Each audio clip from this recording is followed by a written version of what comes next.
Hello, welcome back to All for United WFC. Well, that was a bit of a depressing result, wasn't it, in the end? We'll find some positives, I'm sure, and that we've got so much, I don't even know where to start, but we've got so much to talk about. As it says in the title, Williams again, that's a positive. There we go. We'll talk about Rachel Williams again, because that's 4 shots on target in the league and 4 goals.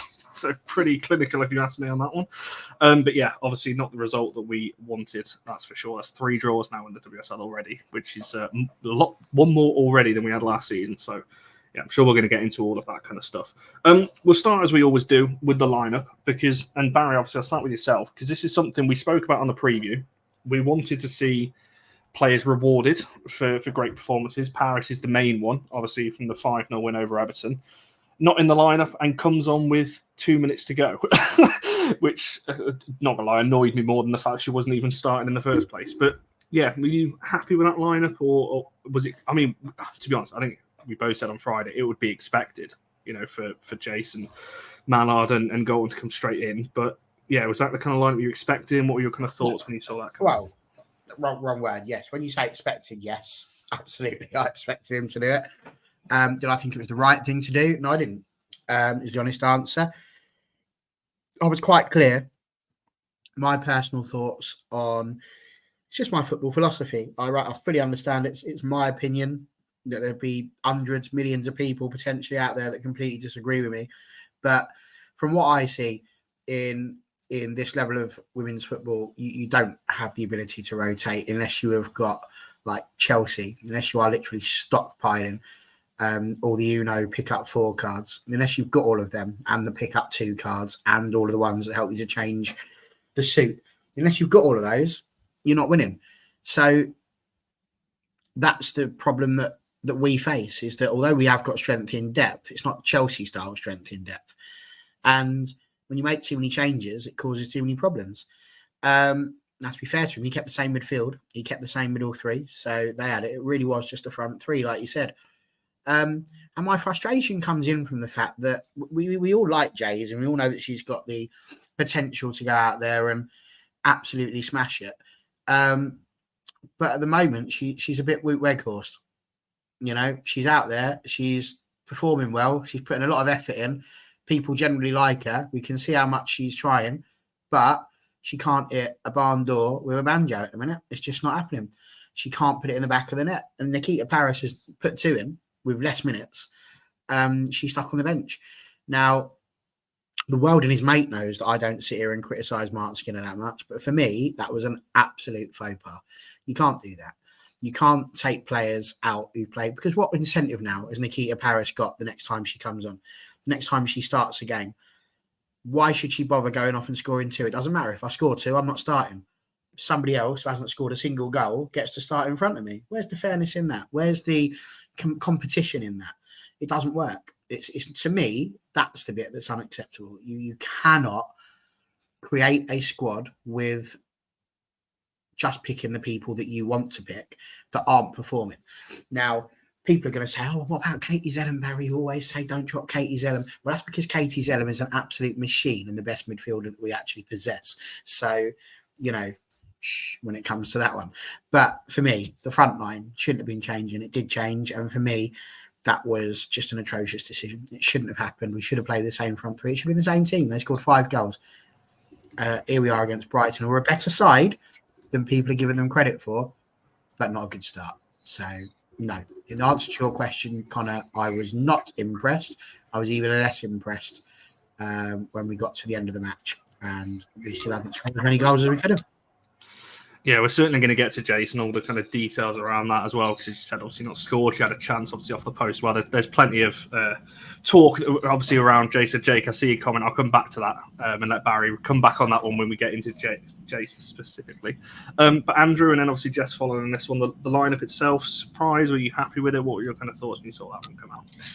Probably some ways a little bit surprised the front 3. I thought Paris and Garcia, well, especially Paris, deserved to keep her place, in the side after her display against Everton. Even when Paris came on as a sub against Brighton, it was just like she's getting on the ball, getting us on the attack. So I was like, she should have been rewarded for all her efforts against Everton. So let's say, and Leah coming back in, we were saying like last night, looked like she lost a yard of pace and was like she couldn't and was like, what's going on? Just like, and obviously with Jace and Millard as well, I was like, during the game, I was like, maybe Skinner's could switch them around, put Jace on the right with her pace and, holding up the ball, and Millard go through the middle, and Millard against Everton, it worked through the middle. She got the goal, but I'm just like, it seemed like Skinner. I think the rest of the lineup, I think he got right. It was just the front three. He just got a little bit wrong, or didn't switch the positions. Millard and Jace as well. And then in the second half, the substitutions. Maybe he could have done them a bit sooner. Who knows? But he's paid to be the manager and make the sub when he wants. But yeah, I just think with Sevi as well, I'm just thinking she was having to do a lot more of the defensive work as well. I know she was getting on the attack as well, but I just feel like she was having to caught in between getting back to being in the help the defence out, but also trying to get on the ball as well. So I just felt like with Toone and Hanata as well, I'm just like, is it with them one or the other that's got to play? That's what I was thinking last night. But yeah, so some ways he got, let's say, half the lineup right, the front three, yeah, questionable. Yeah, I think I'm inclined to agree, to be honest, on what's been said so far. I was pretty happy with the rest of the lineup. I'm not sure that midfield three really worked. However, before the match, I would have said that would have been the three that I would have liked to have seen. So I can't really go against that. I do think that Paris deserved to start after her performance in the previous game we played. So it's not that I couldn't understand her being dropped, because, again, I think, like Barry, I probably expected it to happen. I think it's understandable to some extent. However, in that case, based on how the game was going in the score, I'm sure we'll get into this a little bit more, but I just can't understand why subs were not made earlier. For me, that was kind of my biggest sort of gripe, let's say, with Skinner's lineup or team selection. I think that's it. We may as well go straight into that. Obviously, we will talk about the goals as well, as we usually do on these things. I know Erling will be happy. Obviously, the Norwegian contingent played pretty well from a Brighton point of view, and it's exactly why we highlighted Erling on the preview. That exact reason, and it was a great finish. But I'm sure we'll get to that from a United point of view as well in just a second. On Jace and Barry, obviously there was the whole. Sheik obviously came in. We've mentioned obviously already she's not scored yet for us.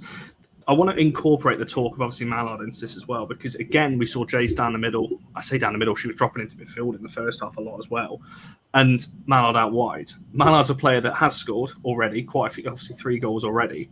Now, what do you make on that decision and the fact that, again, as Jess, obviously it didn't change. Jace stayed centrally and Mallard was out on the right. So what's your thoughts on that? And also, I guess, Jace's time so far. There's a lot of people saying earlier on that the potential's there. We can see what she's trying to do. But there's only so many games we can go without her scoring before you've got to change something, though. Well, this is it. There was somebody in the comments earlier on who said I'm being harsh. I think that's the first time in doing this over 2 years that anyone's called me harsh. You see, one moment you stick your head out the door and straight away you get smacked round the head. I'm not saying that Jace is not a good player. Technically, she's been amazing. But the thing is that everybody's sitting here again about hypotheticals. Now, I fully understand that I'm literally about to blow apart my argument for later on in the show about hypotheticals. But again, she hasn't scored yet. And my issue isn't so much that she hasn't scored. My issue is that we've replaced someone who has with someone who hasn't. And I don't understand the logic behind doing that. If you had a goalkeeper who kept 5 clean sheets, and then you had a goalkeeper who conceded in every single game, you would probably have the goalkeeper that's kept the clean sheets as the person that you'd want to choose in the goal, because they've got a better record. I just think it's not about Jace being good or bad or wanting to give her time or anything like that. It's not.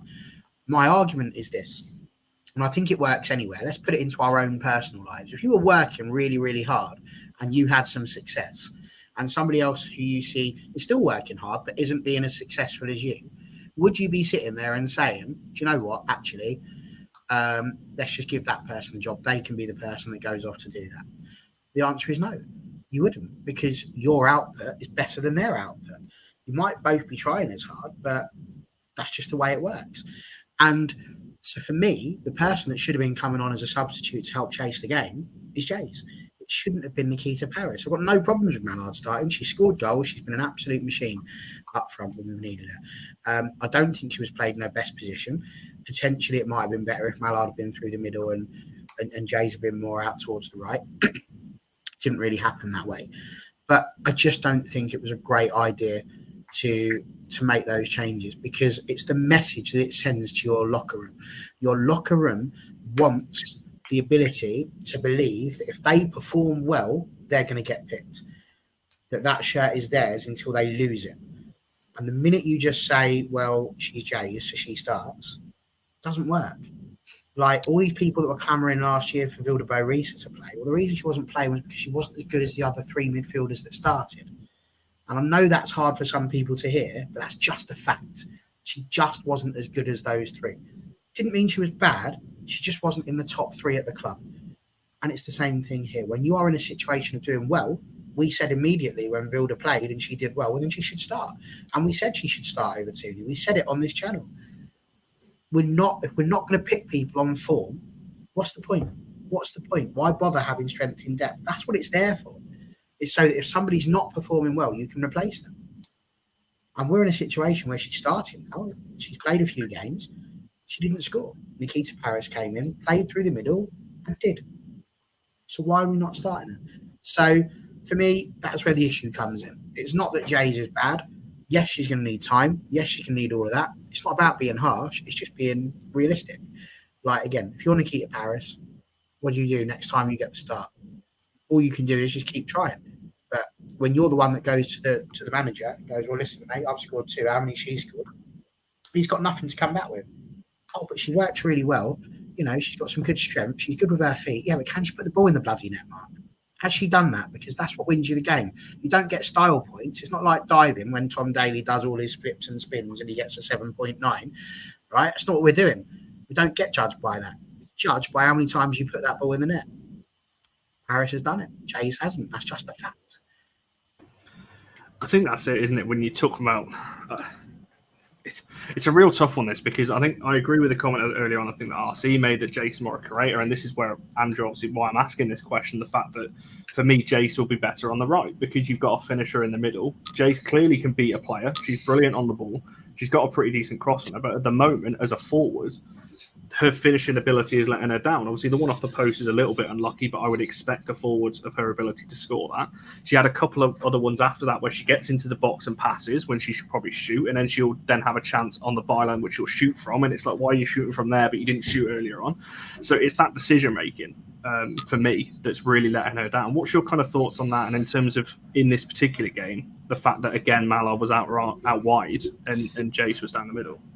Say Jace was like, it's frustrating that she wasn't, you know, the chances she had, she didn't score. I'm just like, even the opening minutes of the game, it's Mallard that you know, was in the middle, you know, got onto the end of the strike. So I was like, but then what Jace does well is holding up the ball and, you know, taking on the opposition defence, and just she was getting into so many good positions. And like the one she hit the post with, I think she took a few too many touches and she just narrowed the angle. So it was like, and then there's that one in the second half where she literally got through, and then literally, because I thought she was going to instantly just put her laces through it and just power it into the goal, and literally hesitated, I think, for just a second, and then had no power in the shot, and, you know, Baggers ended up saving it. So I just thought, why wasn't Skinner, you know, moving her onto the right so she can, you know, start going down the wing and then providing the crosses into Mallard as well. And I just don't know why he didn't make that change. I just thought, switch it up a bit, test the opposition a different way. And that's where we're getting a little bit frustrated, and I'm just say Jace showed so much promise since she's come in. It's just the longer that she goes on not scoring, it's going to start, you know, affecting her even more. I'm just like, when does it come a point when Skinner goes like, either switches her position, or he's going to put her on the bench, and then she comes on as a sub, makes an impact that way. So I just think at the moment, a goal's going to come whatever way for her. I'm hoping. Well, I don't know whether it'll start her on Thursday against Everton in the Conte. I'm just thinking, whatever way it comes, I just think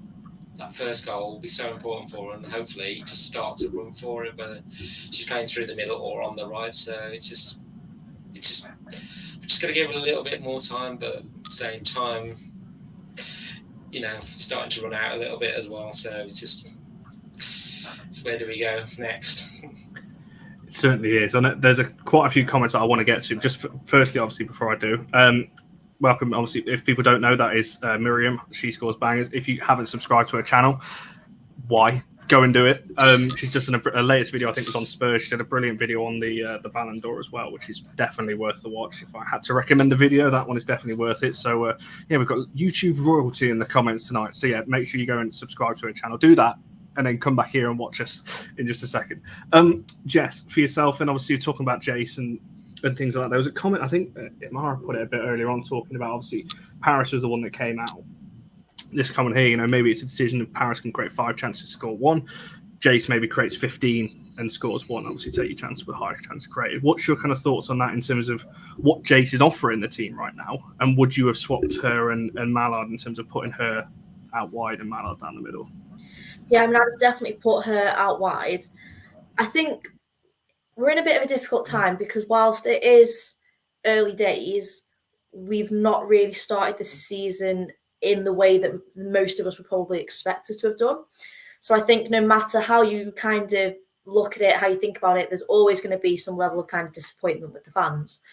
Other than the Everton game, which is kind of going to be another point I'll make in a second, we've not really been convincing. We've kind of scraped wins, or we've drawn quite a few. Like we mentioned already, we've drawn more games than we did last season. We're kind of leaking goals when we didn't last season. So when you kind of compare the two, it is difficult to not be disappointed. Now, that is because we had such a good season last season. That being said, we are still early. So a lot could change in terms of player performances and things like that. Jace is coming into a brand new league. She's coming into a new team. I don't know whether we're just lacking a bit of cohesion in that front three. Last season, we scored quite a lot of goals, and a lot of it came from like a nice fluidity with our front three or front four, if you want to kind of include Toone or even throw Zellum in that, with the way that they could kind of interchange and move around. And we just don't seem to be getting that. At the minute, the players are very fixed in their positions. And I think that's almost detrimental because we're not, or I don't think from what I'm seeing, we're not playing people necessarily in their best positions as it is. I think it's fine putting Jace through the middle, but I'd like to see a bit more kind of moving, because it was that free-flowing football and the fluidity in positions was how we kind of got a lot of our goals last season. And that's what's lacking for me. And I think kind of on a sidebar to that it leads into sort of poor decision-making. I don't know whether it's just that these players like Jace and Mallard obviously knew they maybe don't know what to expect from the other girls, where are they going to be. But at the end of the day, we're in November. I know we've had a bit of a shaky start in terms of international breaks, 2 of them already.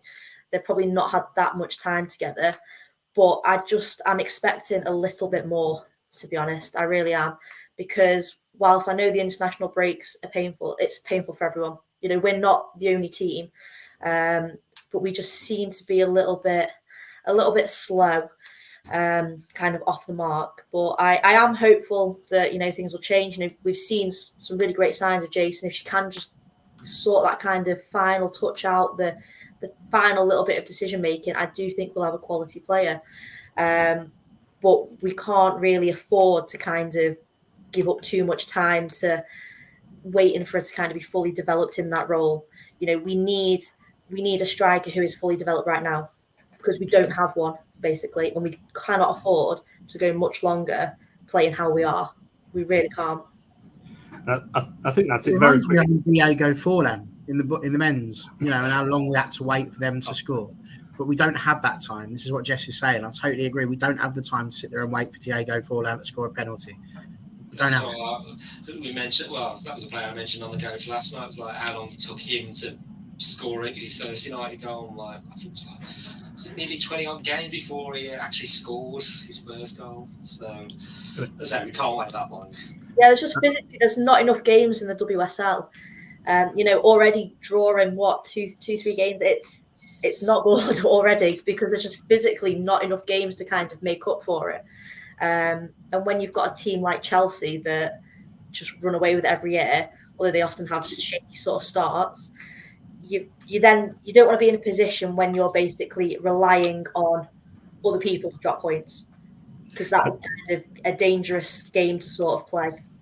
And I think that's it. I agree with you, Joshua. I see what you're saying. Obviously, with the comment about the international break, and obviously, I know that obviously she's got a longer travel than a lot of others as well. But I would use the mere official example at Chelsea. She's come in, new league, scored already, and she's already off the mark. And I think she's 22. I think the official. So, we've got players across the league that have come in and hit the ground running. Now, this isn't all on Jace, by the way. As a team, we're going to get to the defensive side of the team in a bit, because that to me is the worst part of our side at the moment when we're looking at comparisons to last season. That to me has had the biggest drop off, and we've only had one player that's different. So we are going to get to that as well. This isn't just a bashing of Jace, but I feel like, I don't know. It goes back to the whole thing we said at the start, obviously, about why Paris was brought out of the side. She was brought out for Jace, and obviously Golden came in for Garcia. To me, that was just wrong. I don't think it was the right decision, as we've kind of said as well. But I've got no doubt that Jace has got the talent, and she will score. Hopefully, we're going to get to Everton in the Conte Cup, obviously a little bit later on as well. But hopefully, she gets to one in the next two, because as I said a bit earlier on, I think it's starting to affect her now. You can see it in. I call it the Marcus Rashford decision making, if you want to compare it to a player in the men's side. Brilliant, electric until they get to that final third and just don't know what to do with it. And basically, it's becoming a bit of a problem, because last season we didn't have that. We had that fluidity, obviously, with Honor and Hannah so high up as our fullbacks, and Galton and whoever was on that right hand side, Garcia, Paris, Thomas, whoever it was. We had that, and this season we just look a little bit shaky. So yeah, we're not sat here obviously bashing. We've got no doubt she's going to be a fantastic player for us, and I think once she gets that one, the goals will start coming. But I think it's starting mentally. I think it's that mental battle now. I think, Andrew, you just said it. She needs to score, like, in any way. Just off her hand if it has to, and we get get a decision going our way for once. It's difficult because the whole team are kind of underperforming. And it's very easy for people to kind of pin the blame on this new player that's come in, was supposed to be fantastic. But when everyone's kind of playing below how they can, it's not just one person. You can't rely on one person. It's a team game. Everyone just needs to step it up just a little bit. And I think if we do that, then there is no reason why we should not be scoring, like against Everton, 5 goals every week. That is what I expect. This is my point. People are saying sorry, Andrew. People are saying they need to step up. Then when players do, they're dropped.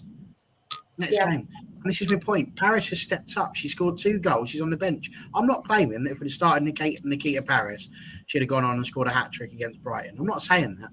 But she has, in my opinion, the ability, and she should be given the chance, to have played that game. And then if she's not performing after 60 minutes, then Mark Skinner has a right to say, well, listen, you did all right in one game, but where's the consistency? I've got to make a change. Bringing her on for 2 minutes at the end, I mean, I've got words that I could use for that, but I can't use them on a PG channel, because that's ridiculous. Expecting Nikita Paris to come in with 2 minutes to go and affect the game, it's gone by then. It's too late. She's not Rachel Williams. It's not enough time for people to come on and do that. It's not sensible. So, Imara's shouting at me saying she scored 2 goals against Everton. Yeah, there you go. But she still scored them. And that's my point. You win the shirt, then you should lose the shirt. That's how it should work. Go on, Andrew. Round us off on this one before we move on a little bit. I'm sure that her team, Jace's team, her teammates are going to say to Jace, look, we believe in it. It's going to come, the goals. Like somebody said in the comments about on the men's side, Andy Cole, he had a slow start at United, and I remember him saying in the interview once, Gary Pass said, look, same thing. We believe in you. We want to brought him to the club. Otherwise, I think once that first goal, she gets it, I think she'll just be up and running, and then hopefully scoring a few more as well. So it's just a confidence issue at the moment. She's just like hesitating, like even in that second effort she had against Brighton. I'm just like, cut your laces through it and just smash it into the goal. That's just think, yeah, I'm sure her teammates, all putting their arm around her and just letting her know, she's going to be firing on all cylinders soon enough. Fingers crossed. Like I said, hopefully she gets a goal in the next couple, and she'll start fully firing from there. Right, we'll move it on to the Brighton first goal then, so let's get this one out of the way, because there's a bit of discussion as to who was at fault here. There's a lot of faults, I think, when you're watching the goal back in the phase of play. Toone is trying to dribble it out in her own half. Obviously loses the ball. Blundell, Turner and Letizia, I think you could look at all of them. Jade on the other side has not tracked back. I think you could look at all of them and find a fault. But Barry, for yourself, what do you think obviously went wrong on that one? We know it's a great finish from Turland. Obviously, it just is. It's powerful. It's into the corner. I think it's a good finish, to be honest. If only we had a forward that could do that right now, we wouldn't be having this conversation we've just had for the last 20 minutes. But yeah, what was your thoughts on the goal in terms of, it was against the run of play a little bit. We did have, obviously, majority of the ball at that point. But yeah, defensively, again, conceding first in the game, again, which we've done most of this season. First point, we should have a penalty before any of that happened. So, just feel like I need to get that out there. I forgot about that, yeah. So we should have been 1-0 up before it even got to the stage of being 1-0 down, or at least had the opportunity to be 1-0 up. So that was the first point. The second point on that is, it does crack me up. We always sit there. The minute we concede a goal, that's literally the first thing anybody sits there and looks at. Who's at fault? Who's Man United are at fault. We conceded. But as you're just going to have a go at me if I just give you generic stuff like that, I'm going to say 3 things. Thing number 1 is, you do not try and dribble out of your own half when you are less than a third of the way up the pitch. And that's to you, Toone. You don't do it. I don't know why you thought dribbling past your player was a good answer, a good idea. It wasn't. She should not have done that. There was still time to clear the ball, though. The second thing is the 2 defenders. So Letizia and Turner. They're here, and Turland is where my head is. Look, just here. And the problem is that both of these players should be more like closer. Now, Turner had the opportunity to do that. Letizia couldn't, because Letizia had to worry about the person over here who's represented by the All for United badge. So because she's got to worry about her, she can't move, and Turner stays forward. And Turland, obviously, has the opportunity to do this. It's all visual here at All for United. The problem is can you see Jade Riviere? No, you can't. And it's not because I've run out of things to represent her with. It's just she's not in the bloody picture. She wasn't there. We don't see Jade Riviere get back until the time that Turland's pulled the trigger. And that's too late by that point. So she took too long to get back. So that's your main 3 problems. Is that the 2 centre-backs didn't have the opportunity. The last thing I wanted to say about it is, you said it was a great finish. No, it was just a finish. It wasn't great. I could have scored that.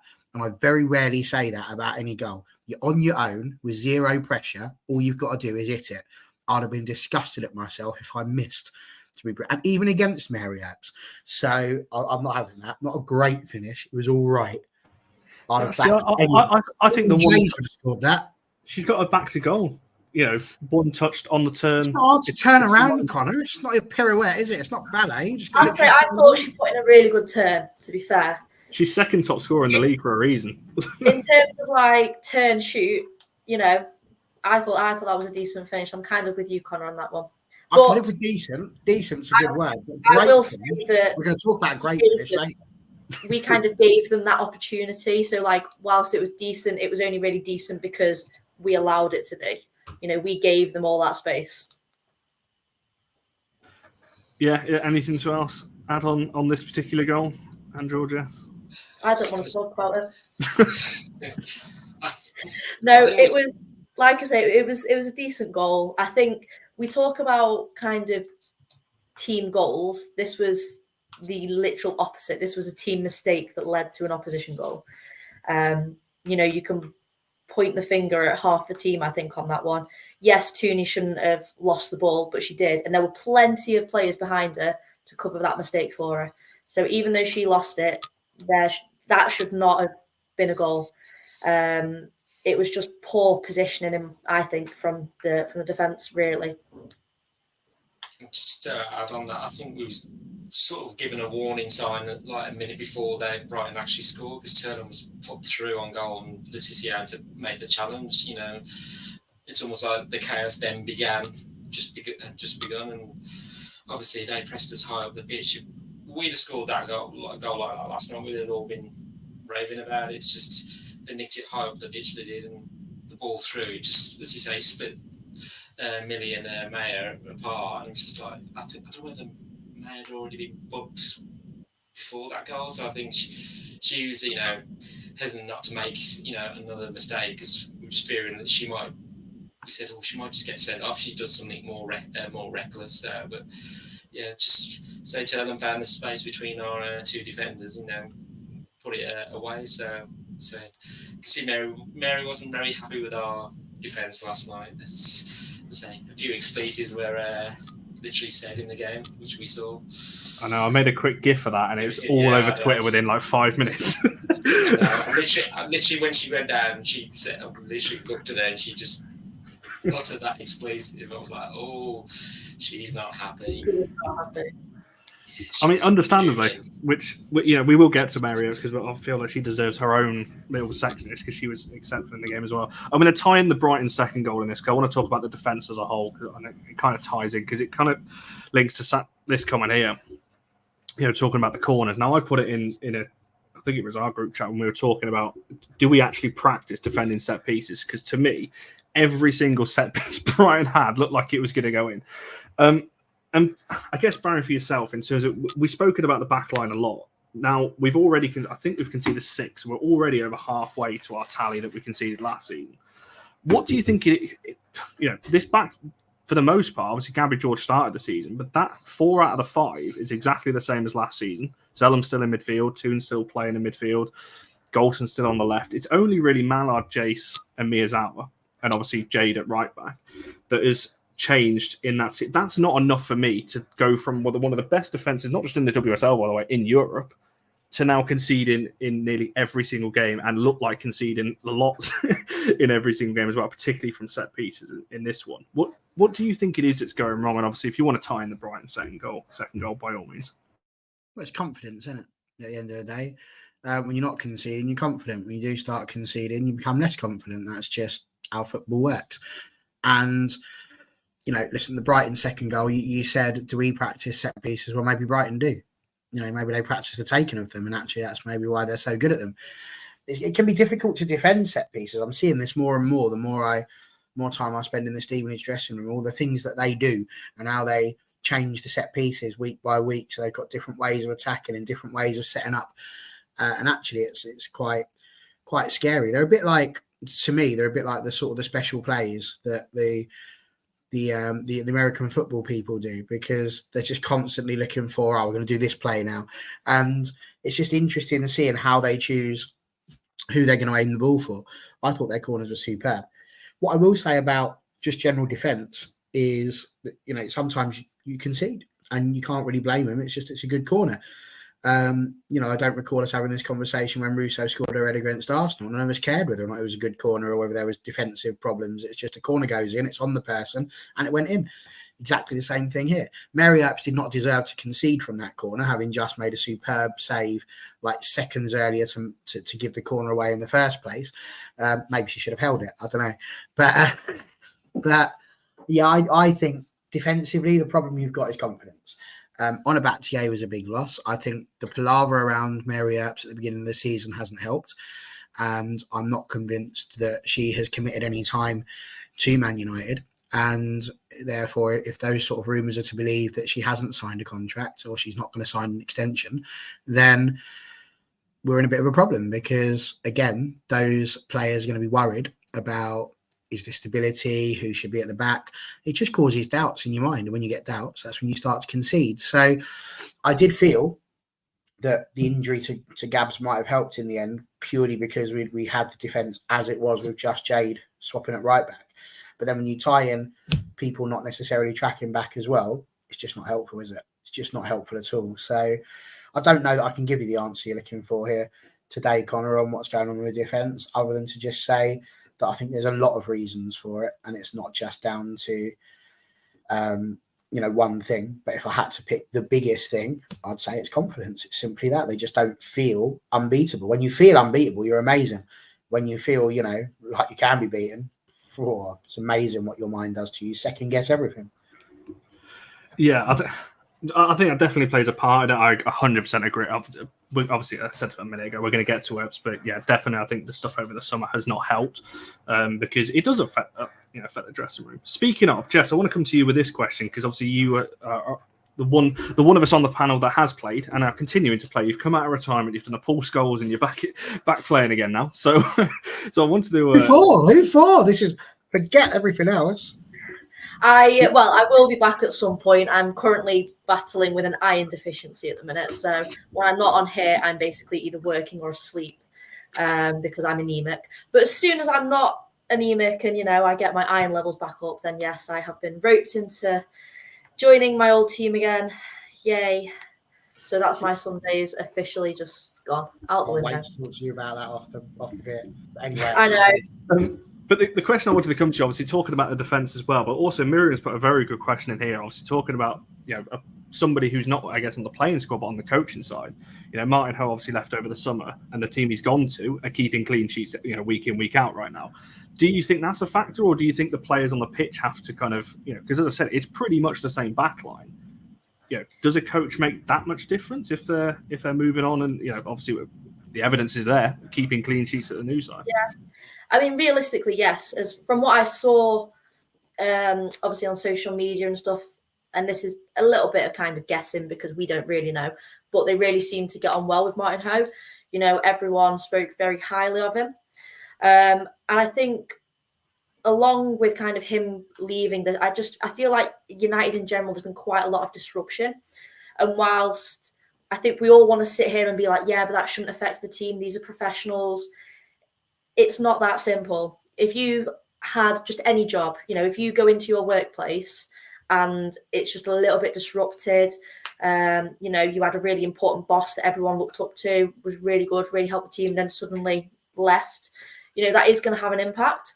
I don't know enough about who they've kind of brought in to replace him, but like I said, everyone just seemed to really kind of respect him and look up to him. So, yeah, that's going to be difficult then for the existing players to maybe kind of you've got to build a good relationship.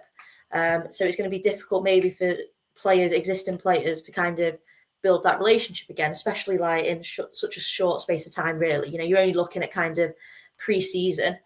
I mean, absolutely, that is what pre-season's for, but it takes time. I think it goes back to the fact that it does take time, and unfortunately, we just don't have that kind of time. Everything just moves too quickly. So I think there's probably a lot of little bits kind of going on, and kind of going back to Mary Earps, I don't think she started the season particularly well. Now, she had an absolute stormer on Sunday, 100% kept us in it a lot of the time. But I think she's been a little bit ropey, and obviously a lot's been said about what she's been kind of doing behind the scenes, and none of that sounds good. And she's one of the senior players as well. The new players, the younger players, they're going to look up to her. We know how vocal she is on the pitch. You've got to assume that she's probably like that in training and like in the changing rooms. She is a senior player. And if she's doing even half of the kind of things that we've heard about, that's not really a great look for the new players coming in, the younger players, even like the academy girls. It's just a lot of little things that could be kind of leading to, like Barry said, a kind of lack of confidence. And not only in themselves, but just in kind of the team. I know if I was playing, and again, if these things are really happening, if I was playing in that kind of situation, I'd be a little bit like, is this the club I want to be at kind of thing? And it's difficult. It really is. We have such high expectations. And I think there's probably a lot kind of going on behind the scenes as well. I imagine that we only kind of know half of what's actually happening. Certainly, I think Jay just put the comment there. Obviously, not just the ownership, player satisfaction, as we mentioned, there was not just two very well-liked players, and I've raised this before as a potential thing. Bagley, Maria, whatever you think of these players, they were very key parts of the pitch as well in terms of the dressing room cohesion, things like that. And we brought in, I think, better quality players, but have we gone too far and really upset the? Because I'm not saying that players. it's that 1%. I talk about it all the time. The 1 to 10%. You only have to be off it just a little bit. And as you said, the confidence goes. We're conceding, first in pretty much every game we have, bar one game this season. That's it does play on your mind. Big names. I mean, look at Rachel Williams. So far, she's been literally our saving grace. She's 35. Everyone was like, why have we signed her? All I do every week is talk about how amazing she is. And if you compare her kind of on paper to everyone else we have in the team, you'd be wondering why she's even brought on at all. But she's fantastic. She's probably the most consistent and most reliable player we have. And she's not a big name. She's going back to plastering after this. She probably finished that game and, she's at her day job now. So it's Martin Ho, though. Brilliant. That's why we watched. Awesome. Go on, Andrew. You got anything to add on this conversation? Just thinking on Martin Ho, I'm just like, I think he's probably a big miss in the dugout. Even like last, you could literally hear him on the touchline. And at the moment, because it used to be Skinner would sit in the dugout and like Martin Ho would be on the touchline, shouting out the instructions to the players to do this, to do that. And I just think Skinner's having to be out on the touchline, but you don't always have to be the loudest to be heard. But I'd say he was, I think, a big presence on the touchline for those players, and I think he's definitely been missed. I think Charlotte Healy's just taken some of his duties at the moment while they try and find a replacement. For Martin Ho, but and I just think the other point about our defence as well. I just think the way Brighton, especially at the set pieces, pushed the United defence way back into the box, and was like getting players on Mary Earps, so trying to distract her, and I'm just like they forced there was that second goal in, so just didn't say Mary didn't do nothing wrong. It was just the defence in front of her as well. I just think that defence has only had one change. Honor's gone, and Gabby George has come in, and obviously she's had that injury, which sort of derailed her season. But it's just like, and also I don't whether Mayer's had the best start to the season as well. It's just like, it seems like Millie's had to cover for a few times, and whereas last season when Millie was like in trouble in the game, it was Mayer having to cover for her. So it's like, I'm unsure what's going on with the air defence at the moment. It's virtually the same, besides that one addition, Gabby George. But we now got Jade. Jade did all right last night, but it's just like, it's just not quite clicking at the moment with the air defence. But that's one thing we've got to shore it up as well. And we can't keep conceding the first goal. It's like we need to go a goal down to start playing again. I'm like, well, I'm seeing this with the men's side as well. It's just like, we've got to get on the front foot, and start attacking, and getting in front like we was doing last season. By the first half, we could blow teams away, but this season it just seems the absolute reverse. So we can't keep coming back each time. So it's going to catch us out, and we're going to, draws are going to end up turning into losses, and we're not going to get as many wins. So it's going to be sorted soon. So we'll have to see. Indeed, that the defence deserves its whole show, and we will do this show at some point in the near future as well, because it does deserve its whole section. I'm conscious we're 45 minutes in. We still need to talk. There's two players in particular we need to mention that are on the poll as well, and obviously we've got the goals as well to talk about. And so we've still got a lot to go through. I'll move on to Toone's goal then, and obviously just incorporate her performance in it overall as well, because I'm going to throw myself right out there. I don't think Toone was that great. However, the goal speaks for itself, and that's probably why you leave her on for a moment like that. What was your thoughts on her, Barry? Said it in the group chat, didn't we? That's exactly why. 76 minutes, barely knows she's on the pitch. Then all of a sudden, shifts out to the right foot, pops one in the top corner. Get that one safe. She's had an absolute banger. She ain't getting things that are put in the top corner. It's not happening. Not in a million years. And that's exactly what Toone did. It was absolutely superb. It was a brilliant goal, and it's just what she can do. We know she has that ability. It was a superb goal, absolutely brilliant. Was her whole performance fantastic? No, it wasn't. Did she try? Absolutely.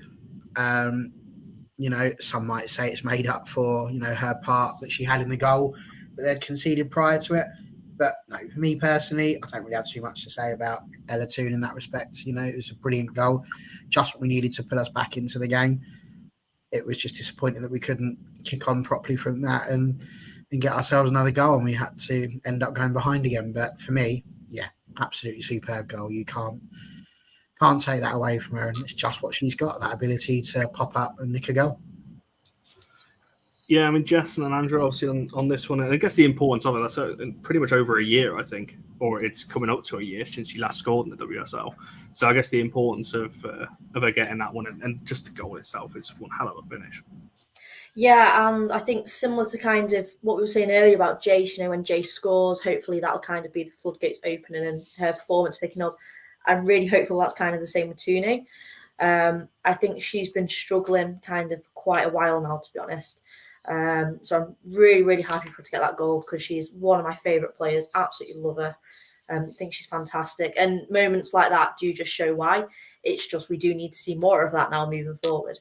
But yeah, just the kind of the foresight, the knowledge of like where to be, her movement to get into that position, you know, to kind of come back out, take a touch and just slot it in the top corner. You know, Baggers was having a phenomenal game. It was going to take something fantastic, or Rachel Williams to score past her.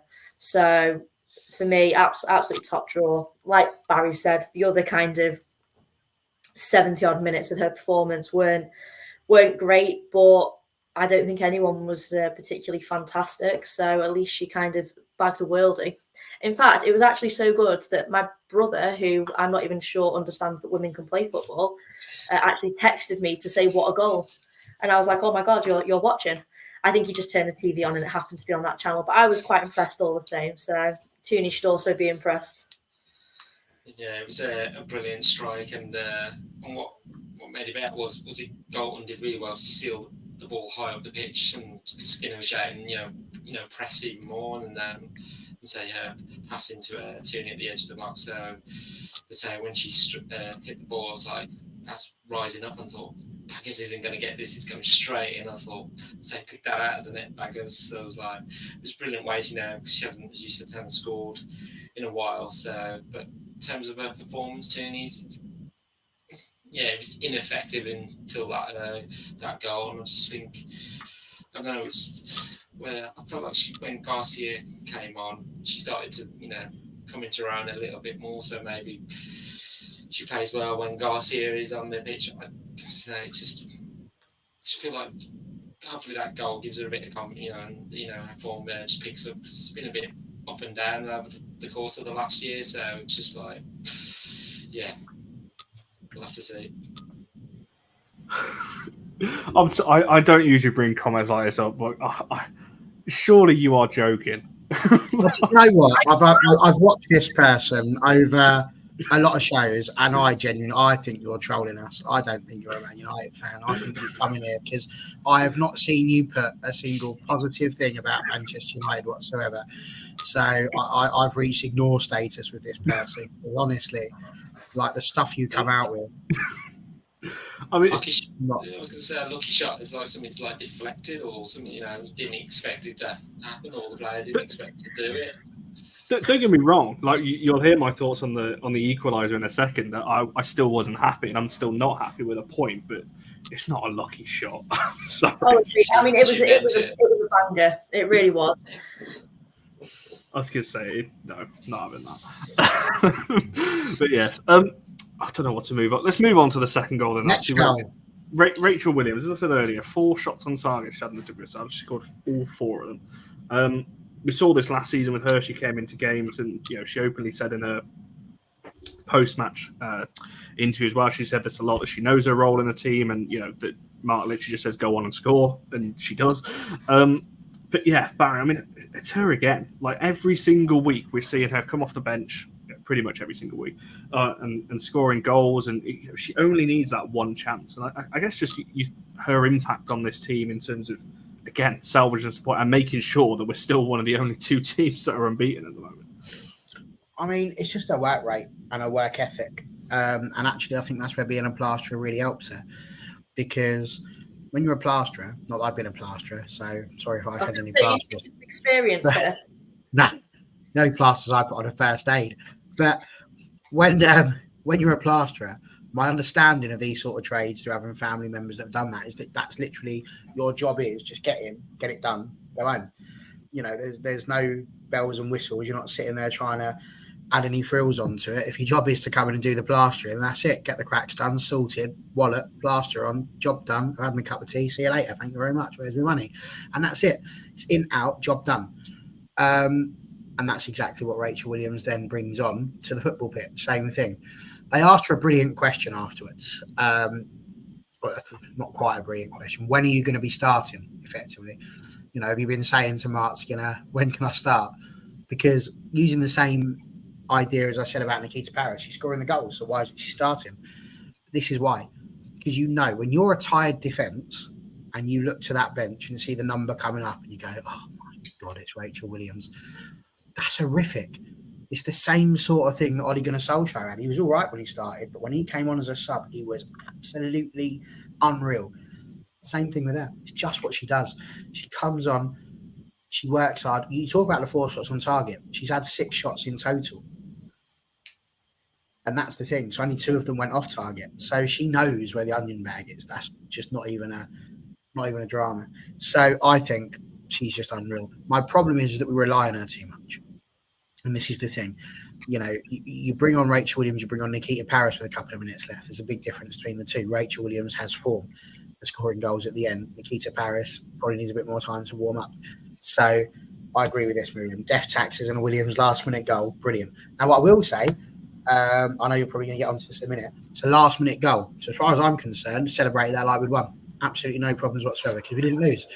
And I have to say, anyone who didn't celebrate that, I kind of wonder what you're doing watching football. Maybe knitting or extreme knitting would be a better sport for you because last-minute point savers can't beat it.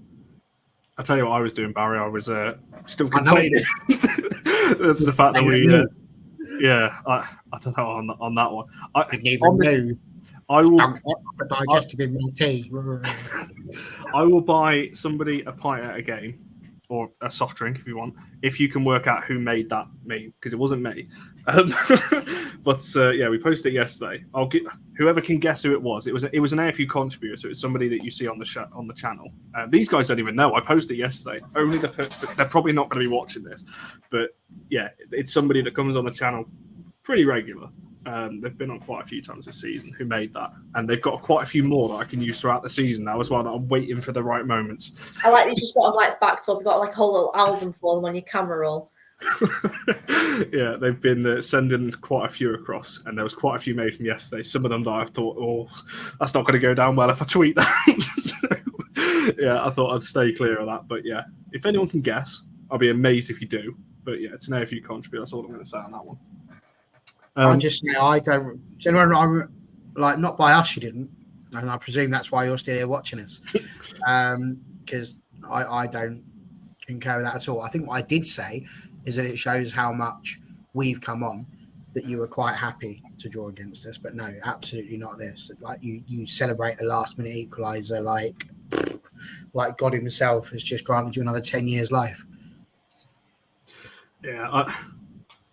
It sounds so defeatist, doesn't it? For me, right. I'm going to say my piece, then Jess or Andrew, one of you try and bring me back to the positives that Barry was just saying.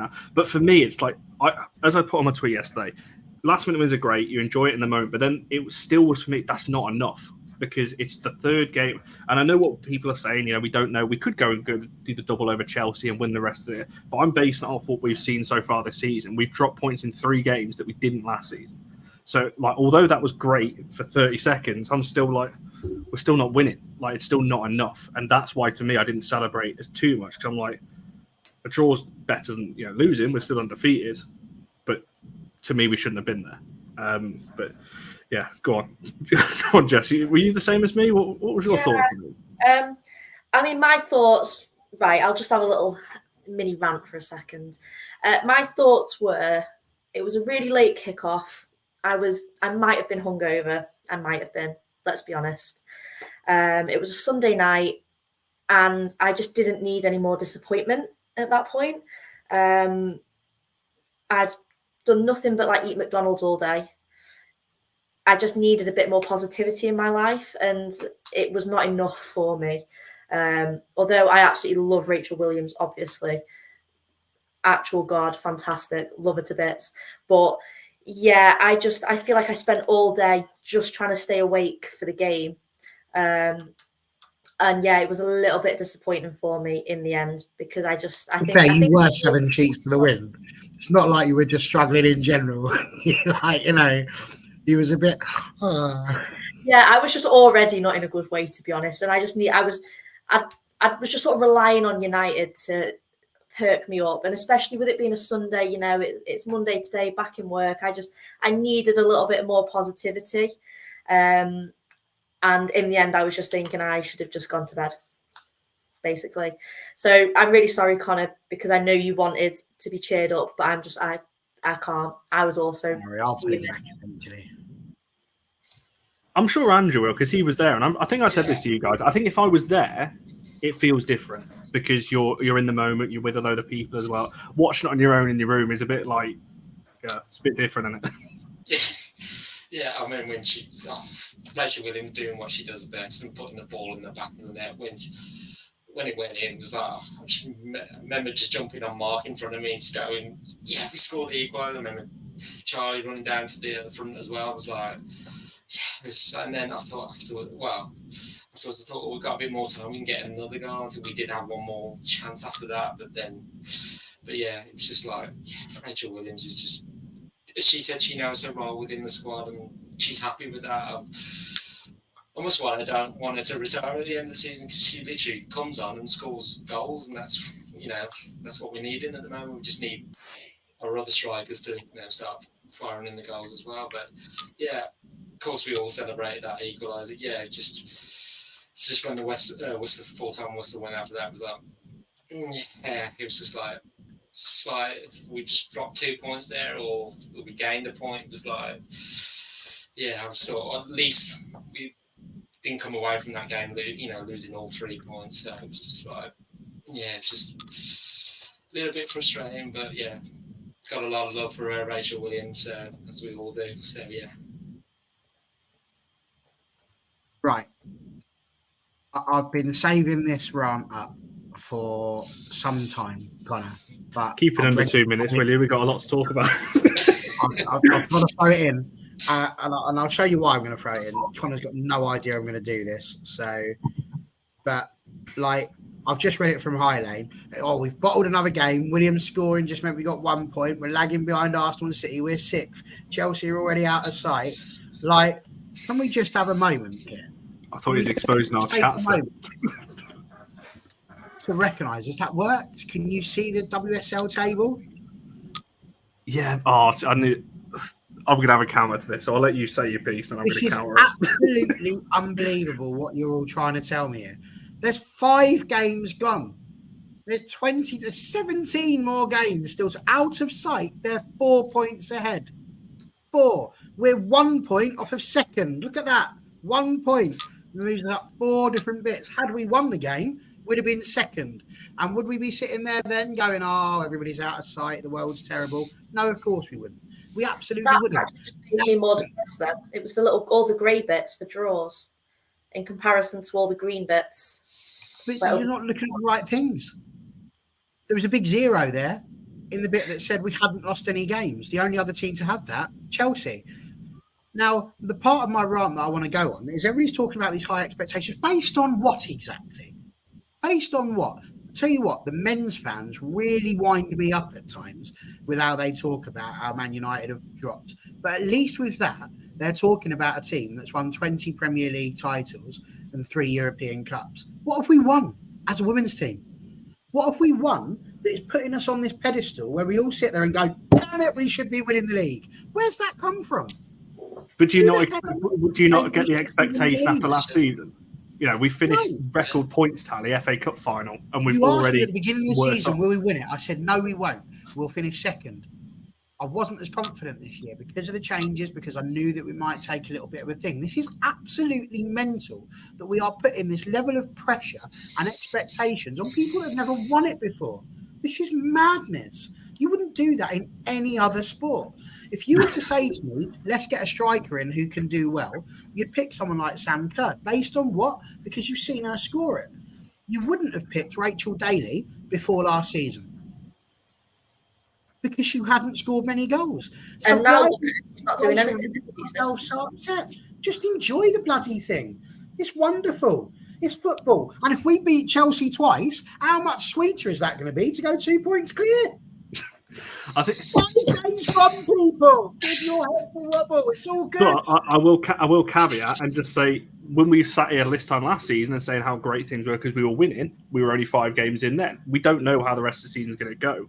But I will say, as I said earlier, I'm looking at 3 games, Leicester, Arsenal, Brighton. We didn't drop points in last season. So we've regressed in that sense. No, listen, you're saying we've regressed in that season, but you don't know what's going to happen in this one. Nobody's got a clue. Emma Hayes has just announced she's leaving. When Alex Ferguson said he was going to leave, Manchester United just absolutely dropped. Just imagine the absolute scenes if Chelsea drop a whole load of points because they know they've got a new manager coming in and it all goes wrong. And all of a sudden, Aston Villa win the league. Like everybody thought Aston Villa was going to be amazing. Look at Carla Ward now. She's absolutely favourite for the sack race. I'm trying to work out in my head if we can get the same amount of points last season. Who cares, Connor? It doesn't work on that. But that's progression. You want to progress, right? Otherwise, why are we playing football? If we finish second on less points, that's still progression because we finished second. It's fine. It's okay. If we win the FA Cup, maybe. If we finish first with less points than last year, is that progression?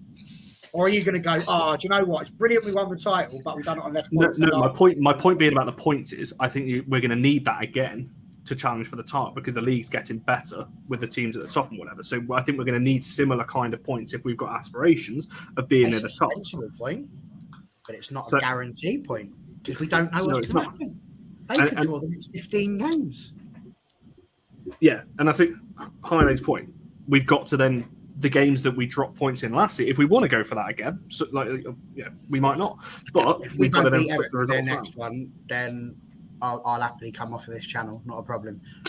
Like I'll be gobsmacked if we don't beat them. That will blow my absolute mind. Well, we've got West Ham on the weekend. Let's be right. I just wanted to get it out of the way. We've got to stop putting these ridiculous expectations on a bunch of girls who are absolutely brilliant but have never done it before, and just enjoy it. Support them. We're going through a bit of a transition, a bit of a change, bringing in some of the new players and getting rid of some of them. Sophie Bagley was always going to have a worldie because she wanted to prove that she was better than just a Conte Cup keeper who had to constantly be replaced every time she played a game and that she didn't do too well. Maria Thoris-Dottir wanted to prove that she was a better defender than she was getting credit for. It was always going to happen that these guys were brilliant. There's a reason why I said 3-0 and not 6-0. So I knew we'd make the changes and we always make it hard for ourselves. But even if we finish second, just love it. Just enjoy it. It's the double-edged sword of doing what we do it because we analyse everything within an absolute inch of it and it just takes the bloody fun out of it. Just enjoy it. We had a last-minute equaliser. I don't care if it's against Bournemouth, Brighton or bloody Billericay. It's irrelevant. We've just not lost. And that's what supporting your team's all about. So love it. Enjoy it. Have fun with yourself. I think that's the difference. Come on. That's the difference in fans, though, in terms of how you watch football. Obviously, I'd like to see us like we did last season, keep winning games. I don't want to see us keep drawing games because it reminds me, and I said this in our chat yesterday, of Skinner's first season when we were drawing away to Everton and to Spurs and all these games that ultimately cost us Champions League. We want top 3 again, right? If we finish 4th, that's not a good season. I don't care how we try and dress it up. You have to play the cards you dealt. 3 ACLs that we weren't expecting. Changes that have to be made. I'd argue they're not stars. That's the point. The point is you have to deal with the hand you are dealt with. It doesn't just work on that you do better or worse than last year based on your points, and that makes it necessarily better. It works on your progression through the season. We played in the Champions League this year. We didn't do that last year. If we make Champions League again, if we finish 3rd, then there we are. We're there. Like people just need to chill.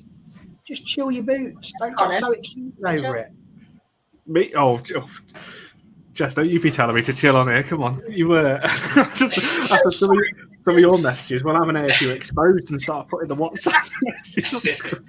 No, because I'm going to be in a better place in myself mentally before the next game. So I will be happier. And then the next show I'm on, I promise I will bring some more positive energy. It's just I'm still quite tired and cranky, to be honest. I'm getting old. It takes me a few days to recover.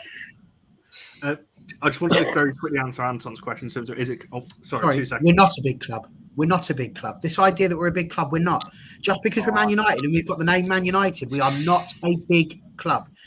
You don't keep saying it like that. Based on what? What have we done that makes us a big club? This is why people laugh at our fans.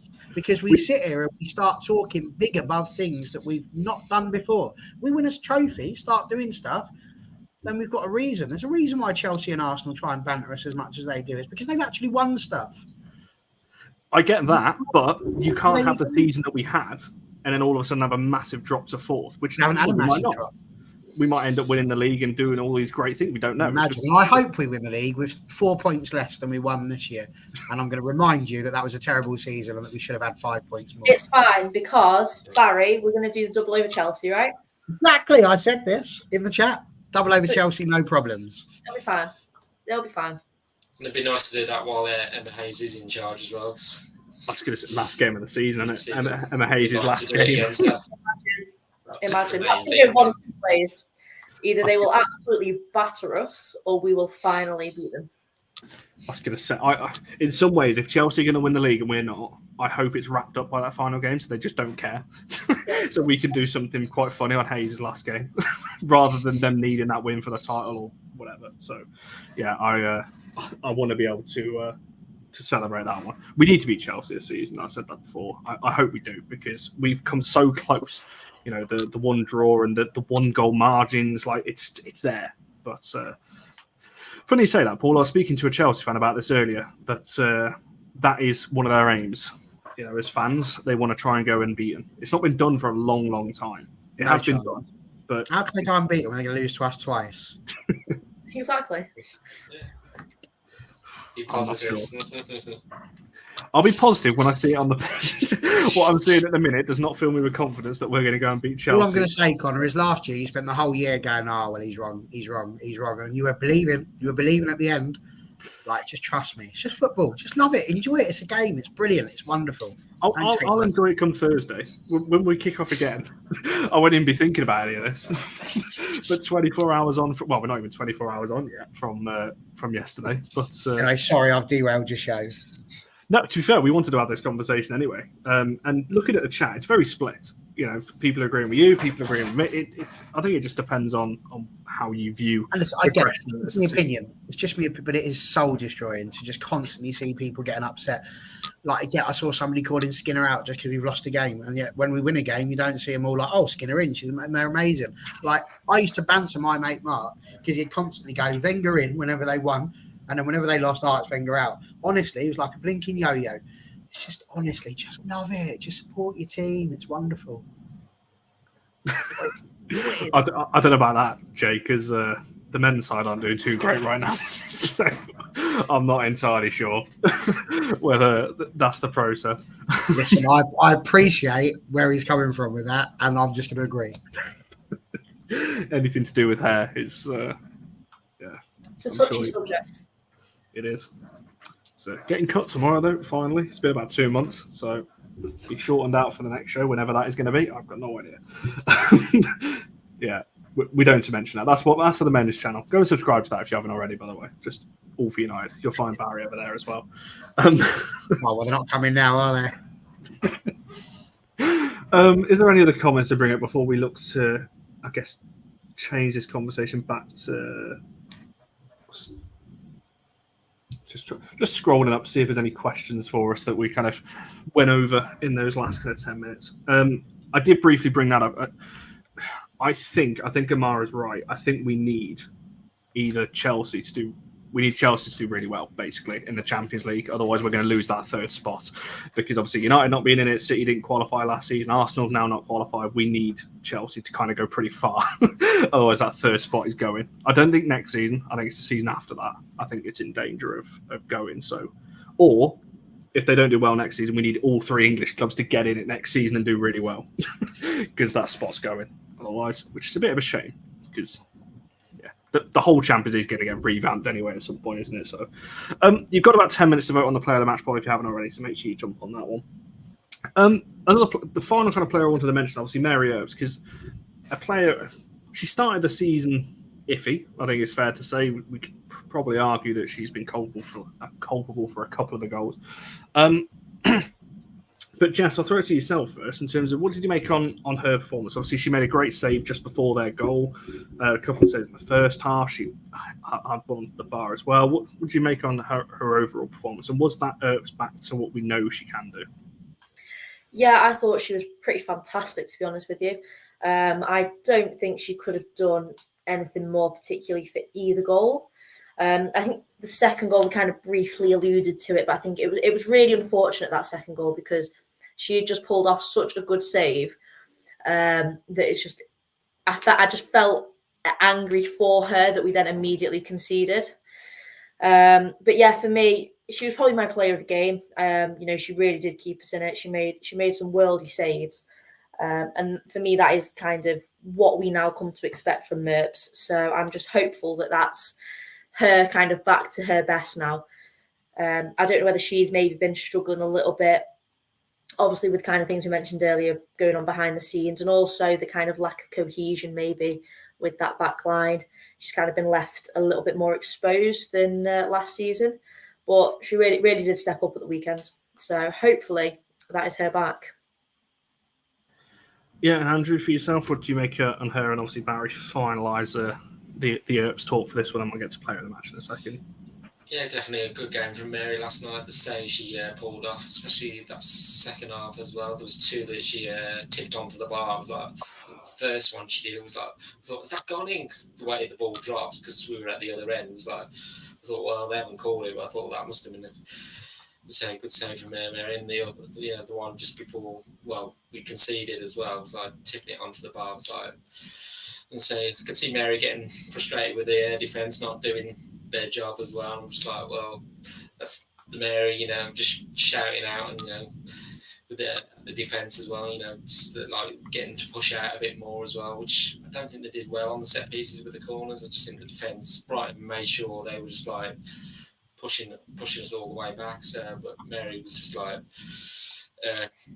brilliant last night, and I just think, so you said behind the scenes and stuff, there's the issue at Everton where one fan said, "Oh, didn't come over and sign stuff." I mean, like last night, she was like, she went round, clapped everybody, and that was it. She walked off. It was like, it's fair enough. You've done your job. You've done your 90-yard minutes on the pitch, and now you can go home. So nothing, not expecting anything more from her. So she's there to do a job, and that's stop the goals going in for in the net. So she did really well.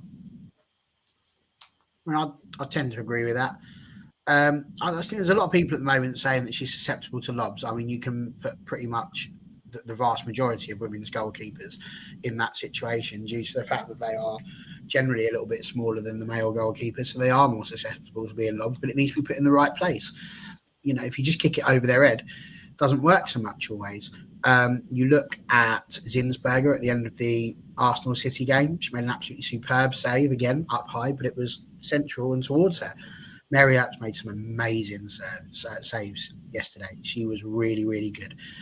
My problem at the moment with Mary is purely commitment.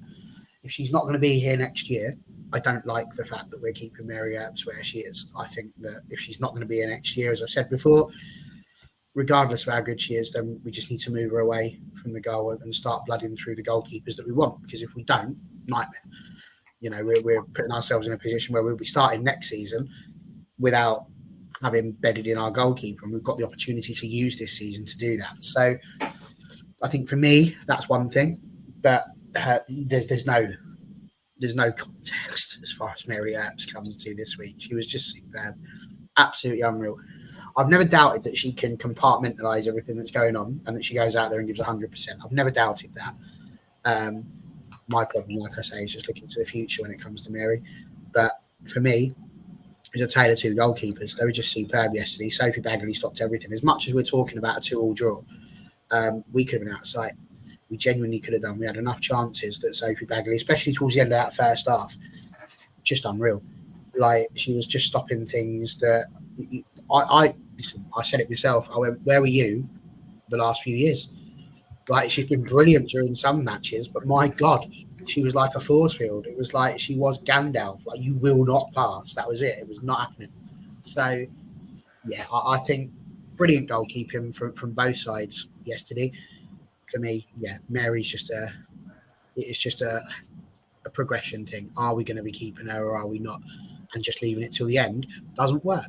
As we're seeing now with the problems that we've had with Honor leaving and Leslie leaving, and we don't have ready-made replacements for them. We need to be more forward-thinking in that. Who are the people that are going to replace those people and give them the chance to play? Otherwise, we're really not helping ourselves out long-term. So, no, certainly some valid points there. Obviously, there's a lot of chat about Fallon in the chat. That's literally going to be my final question. Obviously, because we're going to quickly talk about the Conte Cup. So Mary Earps did win the player of the match poll as well with 43%. Williams on 25, Toone on 22, and Letitia on 8. Are we all agree? We'd all gone for Earps in that order. Yeah. In that order. I'd agree. There we are. So unanimous on that one for once. And yeah, nothing else to add on that one. So fair enough, Mary. You've got a player of the match. That kind of leads us on nicely to the final little question. And obviously, we've got the Conte Cup on Thursday, kicking off against Everton again at home for this one. Jess, now the Conte Cup's a weird one. I don't think anyone's really massively excited to say yes, back in the Conte Cup playing again, because it's a weird competition. But who would you? I guess it's a two-part question. One, how important do you think the Conte Cup is to us in terms of maybe winning a trophy, and also obviously now we're not in the Champions League, and also who do you want to see play in these types of games? Who do you want to see rotated in? Fallon's the one that everyone's talking about in the chat. Is there anyone else that you'd like to see come in for this one? I think with me in the Conte Cup, I feel like I'd barely even registered that we were in it last year before we were dumped out of it. So I'm just struggling, and it's a weird competition anyway. So I do struggle to get myself kind of excited for it. Now I feel like because we've been in Champions League as well, it seems like a bit of a step down almost for us. However, due to just its kind of timing in the season, I am a little bit more invested maybe this season. I think it would be a really good chance to see Fallon. I mean, I honestly have no idea how she kind of performs. I've seen the odd video scattered around, but I don't think we've seen her kind of play for United. I think it would be a good opportunity. Definitely got to play Paris. Really, like, she deserves a game. She deserved a game at the weekend. She didn't get one. So for me, she starts. She's got to start. Potentially a good opportunity to see a couple of others. I know Irene's out, isn't she? With she'll be out. Yeah. What about Lisa? Is Lisa back now? Because she had a bit of a tweak as well, didn't she? Yeah, so she'll be around. She was on the bench yesterday. She was warming up a bit. So assuming she's kind of fit, might be good to kind of get her some minutes as well. But for me, the two main ones have got to be Paris and Fallon. Yeah, I tend to agree with that one. Andrew, is there anyone else for you? And I guess if you want to put an importance on the Conte Cup, Vic's mentioned, potentially Evie Ravdon as well. Yeah, maybe. Just like Jess said, it's a weird competition. I'm just like, it's a League Cup. Have it as a knockout tournament, like on the men's side. It's just weird going through group stages, fixtures. It's a bit weird one in terms of who would like to see, come in. I think Skinner will probably put Hayley Loud back into the midfield. I just think he might just give that defence a little bit more assurance. Somebody can just track back and just help in the defence. Like to see Keats as well. Fallon as well. I thought if she doesn't start against Everton, I'm thinking, when is she going to get her game time? Because hopefully she does. Like to see Lisa as well get some game time. I think defensively, you might bring in Gemma Evans as well. It's just, but who she plays alongside is another question. Because the third time she has come on, she's played at left back. But she's never played in the centre, so it'll be interesting to see what he does with her as well. So, we'll see if Skinner makes any rotation. We know he likes to try and keep the same side, same 11, but hopefully he does do a bit of a rotation in the Conte Cup. I was going to say, Barry, Andrew made the point there. If we're not going to see Fallon in this one, we're probably not going to see her if and when Mary leaves. What would you like to see in the Conte Cup? And like I said, last season we rotated heavily, knocked out in the groups. It wasn't really a priority last season because obviously we're going for Champions League spots. Do you place any more priority on it this season, or are you not too fussed about this one? Well, I just I can't believe part of what I'm reading, to be honest with you. You know, we've all just sat here and had this big old argument about how I've got the small club mentality. You know, we've got people here that want to rotate. I would love to see Evie Rabjohn play. Oh, it'd be lovely if we saw that 18-year-old from the youth team. Let's give them a go. And you just make loads of changes, and then you go out of a cup competition and wonder why it is that we haven't won anything. Like until we get to a point where we have got a squad depth to the level of Chelsea, we cannot sit here and keep on saying we want to rotate just because we want. They're not circus acts. And I'm getting really annoyed with people constantly. I want to see this player because they're my favourite player. And then we wonder why this then leads on to people wanting to stand around the outside and constantly shouting at players saying, "Can I have your autograph or can I have a photo with you for the 75 millionth time this season?" We have all of these people having these arguments and these conversations, not understanding that this level of just supporting a player isn't what we do. I need a flask. Ice. I promise it's water. I promise. As soon as I get off the show, now that's another conversation. I'm having a bit of a break now, I think. But anyway, this whole point again about rotation, we just can't keep doing this. I say it every week and people just ignore me. And yet we're sitting here saying, well, it's not working very well, but you keep rotating. So maybe, shock horror, maybe I was right. And this is why you're all whinging. Last year, we did not rotate for the sake of rotating. We did not do it, and we finished. We did in this competition, though. We made it. Sorry, we went out of this competition. We did in this competition. We did it exactly. And what happened? That's my question. Do you want to see us do it? No, don't rotate. It's bloody annoying. You make all those changes, and then we're crap. But you don't want the players, constantly playing, getting burnt out. So you've got to have a little bit of rotation. There's not enough games in a season. There is this month. We're playing every 4 games. I'm not having it. Enough games in a season is when you look at the men's team playing 60 games. That's too many. They're lucky in the women's game if they played 30 games a season in like the club competitions. Yes, we got the international stuff. That's something we just have to deal with. We don't have the depth to constantly keep rotating. Vic said, have I seen Evie play? No, I haven't, and I'd like to see her play. Bring her on as a sub if we're smashing Everton 5-0. Absolutely do that. That's how you blood people in. Alex Ferguson did not just sit there and throw loads of youth players into the team. He didn't just do that. He mixed and matched it. Now, having said that, I've got no problems changing the goalkeeper because I've found that to be an effective way of keeping goalkeepers happy. But that's about the only change I'd be expecting to make. You don't go off and make 6 or 7 chances. You don't do it. 3 or 4. Now, you pick that Brighton team. That's the team you pick because we have got to start getting consistency and that ability to work. And at that point, you can start looking at it and going, who are we going to change? Who are we going to change? And change 1 or 2 positions if you need to. You don't change as many times as we have done. It's just madness what we're doing. It's madness. And you're all coming up here getting in my grill, having a go at me about what I'm saying, but I can't see how I'm wrong. We've got 5 games in 17 days is a lot. I think we should be in the Conte Cup.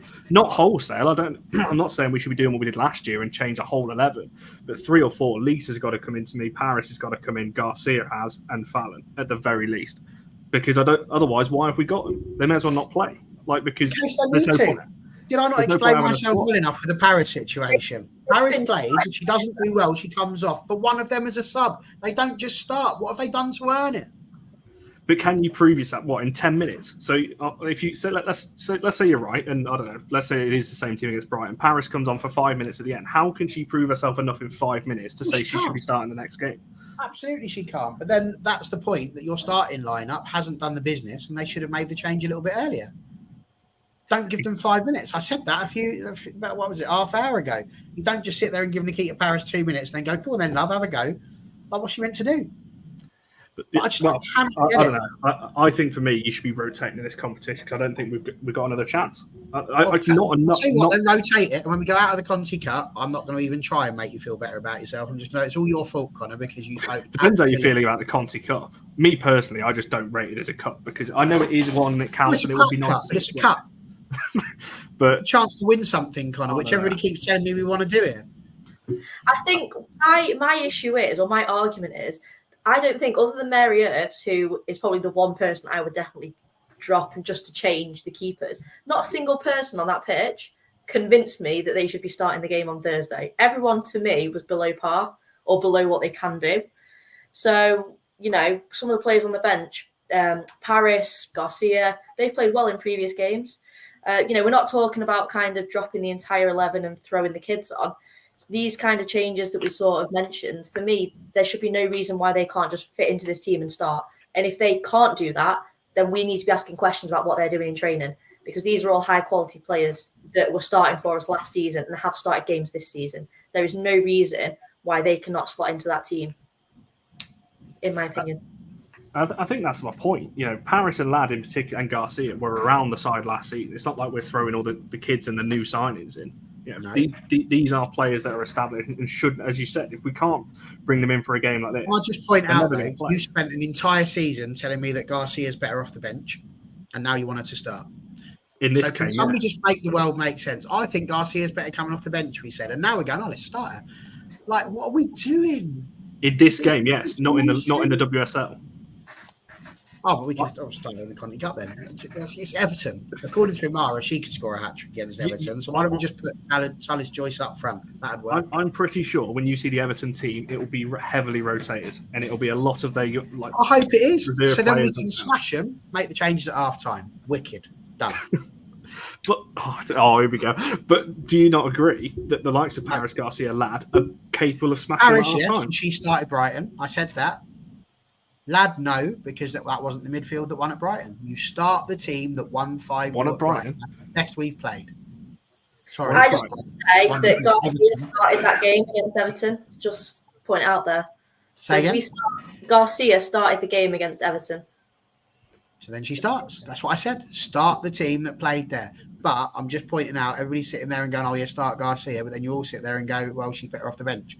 So if she doesn't do well, you'll go, actually, I think Garcia is better off the bench. I don't know why Skinner started her. It's like, honestly, it's like this on my head constantly. The number of people that just whinge. We have this conversation on the men's side about rewarding poor performances. I agree with what Jess just said a second ago. If players are not performing, they shouldn't keep playing week in, week out. And the only chance you're going to get, because we keep saying the WSL, you can't, there's not enough games to rotate.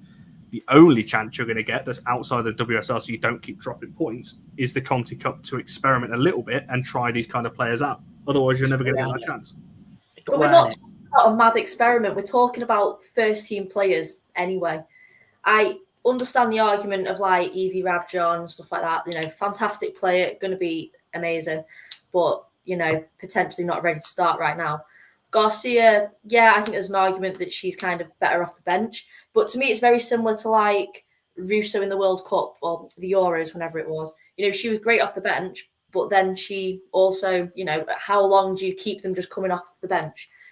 You know, she's also started for us more this season, and I think has played pretty well. I'm sure she was a player of the match in one of the first games in the season. I think, she's got goals in her.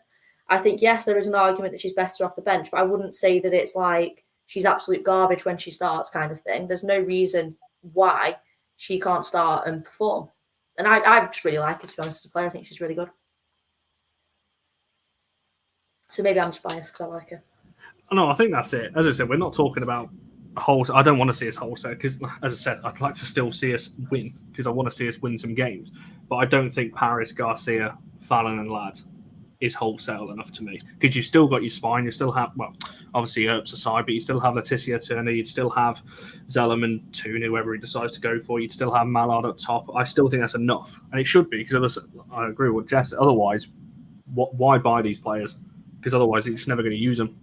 Like, because you say about earning it, if the team win a week in, week out, they can't earn it, can they? Because they're never going to play. They can, because you use them as subs. This is my whole point. You're not listening. But they don't. That's all I can get. But You're not actually hearing what I'm saying. But they're not coming on as subs. You had a big argument with me about substituting people at 60 minutes. But they don't. This is my point. Well, then that's the argument. It's not people should be starting other matches just so we get to see them. That's your argument is earlier substitutions. Don't bring them on at 85 minutes. Bring them on at 65 minutes. Give them the opportunity to actually have an impact on the game. And if they don't have an impact on the game, then they haven't earned the start, have they?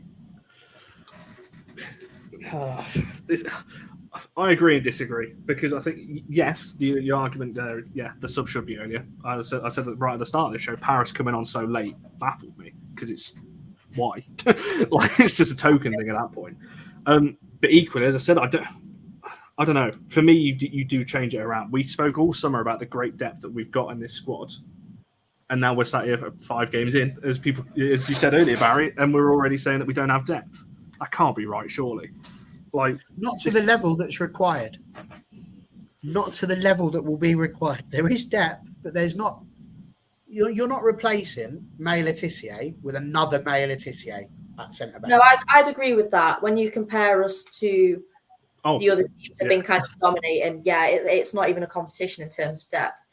I think we're getting there, but you can't just form a team and then a few years later just have it flooded with like 2 starting 11s almost. I mean, look at Chelsea; they are stacked. It's actually disgusting, to be honest. We are getting there. You're right, we are, but we're not there yet. So we can't those rules. Well, Arsenal are doing the opposite in terms of they brought Cooney Cross, who's hardly played a single minute, and that would annoy the hell out of me because she was one of the hottest prospects coming off the World Cup. They buy it and they just don't use her. That would irritate me. It's like they got freaked out by all their ACLs last year, kind of, and now we're just going the opposite.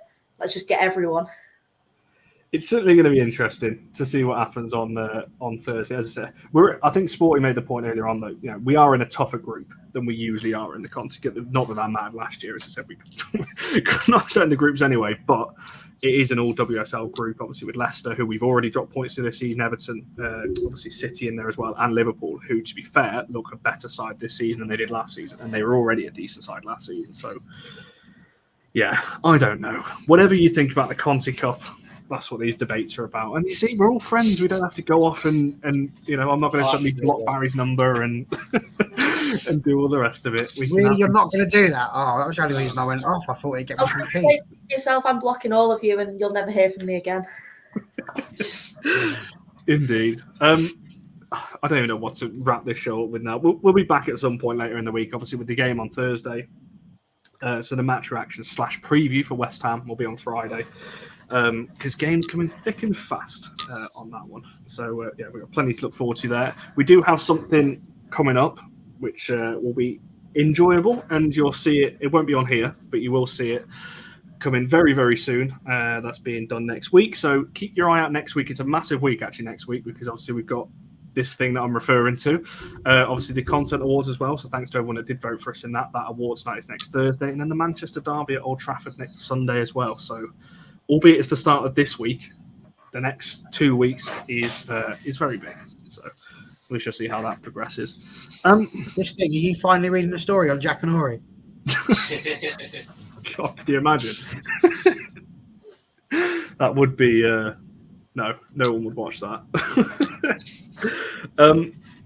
And just very quickly, I just wanted to bring this up because obviously, Grace Clinton deserves a shout out as well. She's smashing it on low. I saw some, again, I'm going all barrier, but why is it when we send people on loan and they do well, do people complain?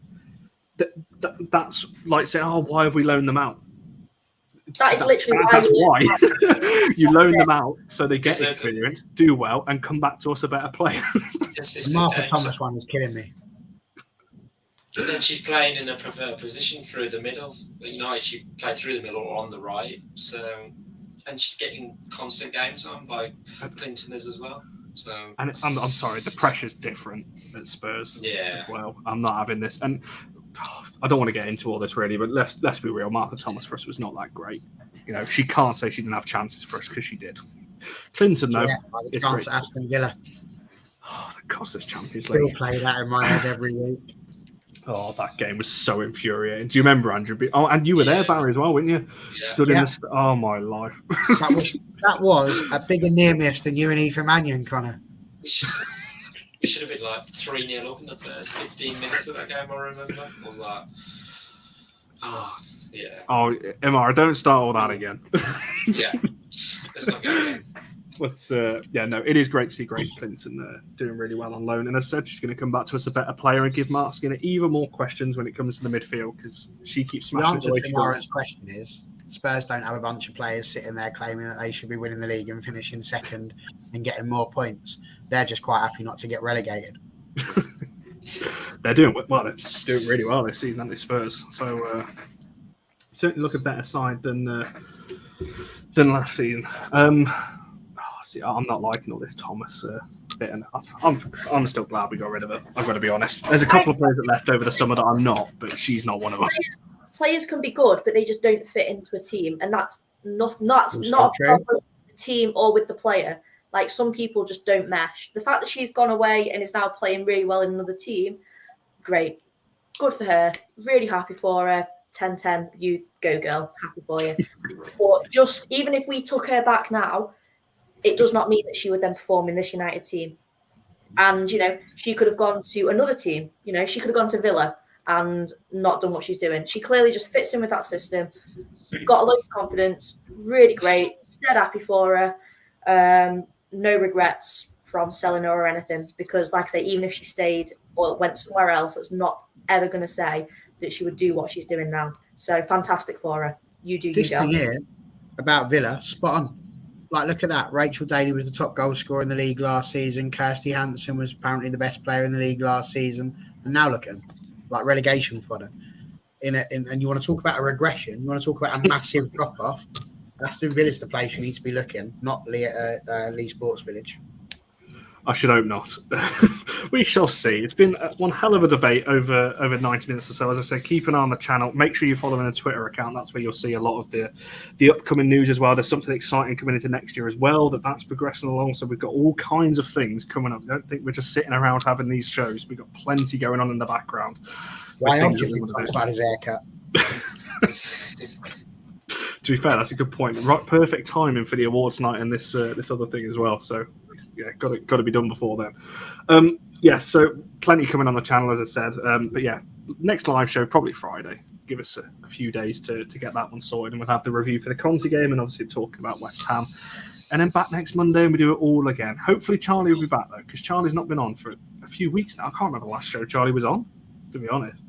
Well, we haven't words. It's poor form from her. I know. Yeah, not ideal. She's upping the contract demands is what she's doing. She's trying to add that extra 10% signing fee on. She is. For next year's renewal. That's why we're struggling on. You need to get on a long-term contract, Connor. Let's see what you can do, mate. We'll see if we I can. need some chocolate buttons. You'll be hand. Or some cake. Yeah. I was going to say the one she had at Everton was quite something. Oh, we had some more yesterday as well. What's this? Yeah, sorry. Thank you for the cake, Charlie. I should say. Maybe someone Thursday. Yeah, get that. We'll get to that. Good news is these three are signed up. You'll see them see them over the course of the next year. Only a 1-year extension for the time being. That's why she's not here. We were because we couldn't agree on renewal terms at the moment, so she's currently. Yeah, she's been benched. Oh, she's going to hate it when she's watching this back. Time to rotate. Maybe. Well, it depends. I mean, it depends on the viewership, doesn't it? We'll have to see how many views this video gets, and if it's lower than before, then we'll have to drop someone, potentially. But as long as it's only one rotation, Connor, it's not a problem. If you change all four of us, it's a bit of a nightmare. I was going to say, there's a few of you in the comments I'd like to see get on a show, though, so maybe we'll be reaching out and making that happen at some point. And we do actually have a debutant on very soon, actually, so keep an eye on that. That's something I'm really excited to have on. Anyway, right, I'm going to wrap this up now because we'll be going all night otherwise. Thanks, everyone, for watching. Make sure you like the video, subscribe, and follow us all on Twitter and follow the @allforunitedvids. So what have you spotted? That's an important question. They're burgers. Yeah, that's the go-to She's question. been here a couple of weeks, and already she knows how it works. Indeed. We'll be asking that debutant that question, that is for sure. So make sure you're doing all those things, and we shall see you guys.